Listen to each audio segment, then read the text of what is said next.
នោះម្នាក់បានឆ្លងកាត់ការលំបាកការជឿចាប់ជាច្រើនជាពិសេសនៅពេលដែលយើងមានវ័យចម្រើនឡើងធំធាត់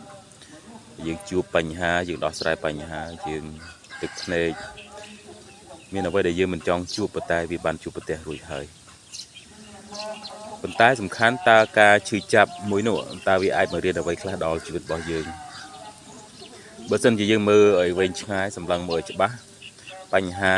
ការជឿចាប់ការលំបាកនោះបានបរៀនច្រើនបានជួយឲ្យយើងមានភាពរីកចម្រើនមានភាពអត់ធ្មត់មានភាពចាស់ទុំជាងមុនយើងមើលឃើញបញ្ហាវាមិនបានសម្លាប់យើងទេប៉ុន្តែវាបានជួយយើងឲ្យមានភាពរឹងមាំជាងមុនអញ្ចឹងយកវាជាបទពិសោធន៍យកវាមកច្នៃខ្លួនឯងឲ្យមានភាពល្អជាងមុនធ្វើខ្លួនឯងមានកម្លាំងចិត្តដើម្បីបន្តទៅមុខទៀតមានងាយបោះបង់សង្ឃឹមថាបញ្ហាទាំងអស់អាចជួយយើងច្រើនហើយជួយឲ្យយើងមានភាពលេចធ្លោជាងមុនដែរ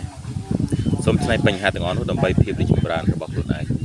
អរគុណបើមានបញ្ហាឬក៏មានចម្ងល់អីអាចសួរនាំនៅក្នុងវីដេអូនឹងបានអរគុណច្រើន